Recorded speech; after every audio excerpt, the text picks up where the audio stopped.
నమస్తే అండి. ఈరోజు నవ సభ్య సమాజం సిగ్గుపడే విధంగా జనాభా ప్రజలందరూ తలదించుకునే విధంగా ఈరోజు ఒక ఇన్సిడెంట్ జరిగింది. అదందరికీ ప్రజలందరికీ తెలిసిందే. కోల్కతాలో హాస్పిటల్లో ఆర్జే కర్ అనే ప్రముఖ హాస్పిటల్లో మిడ్ నైట్ హాస్పిటల్లోనే మళ్ళీ చెప్తున్న హాస్పిటల్లోనే ఒక డాక్టర్ మహిళ రేప్ చేసి మర్డర్ చేయబడింది. అది క్లియర్ కట్గా తెలిసిన తర్వాత కూడా ministry of health and family welfare Mamata Banerjee గారు, సీఎం మమతా బెనర్జీ గారు and minority affairs Mamata Banerjee గారు అవన్నీ ఆమె కంట్రోల్లో ఉన్నా కానీ సమాజం అంతా సిగ్గుపడే విధంగా డాక్టర్స్ అందరినీ ఇన్సల్ట్ చేసే విధంగా ఆమెనే అగైనెస్ట్ మళ్ళీ స్ట్రైక్ చేస్తున్నారు, ప్రొటెస్ట్ చేస్తున్నారు. ఇది ఎంతవరకు సమంజసం అనేది ప్రజలందరూ గమనించాలి. ఈరోజు మెయిన్గా మేము చెప్పదలిచేది ఏంటంటే డాక్టర్స్కి భద్రత లేదు. మళ్ళీ చెప్తున్నాను, ఏ టైంలో ఏం జరుగుతుందో మాకే అర్థం కావట్లేదు.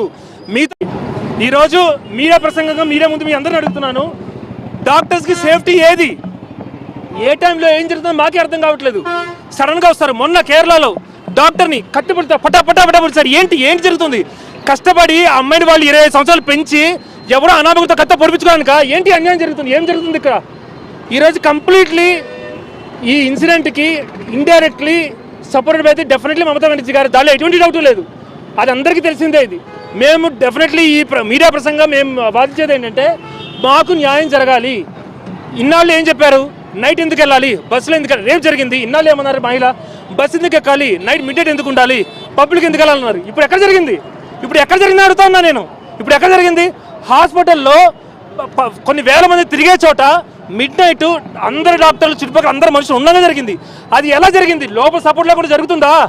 లోపల ఇన్నర్ అఫీషియల్స్ సపోర్ట్ లేకుండా జరుగుతుందని అడుగుతున్నా నేను. ఖచ్చితంగా దీనికి మాకు శాశ్వత పరిష్కారం కావాలి. Security is must. సెక్యూరిటీ లేనిదే డాక్టర్స్ పనిచేయకూడదు. ఒకరోజు మొత్తం స్ట్రైక్ చేస్తే ఎలా ఉంటుందో మీరు చూస్తారు. ఇది 1 వీక్ కనుక స్ట్రైక్ చేస్తే దాని తీవ్రత ఎంత ఉంటుంది అనేది అది మీకే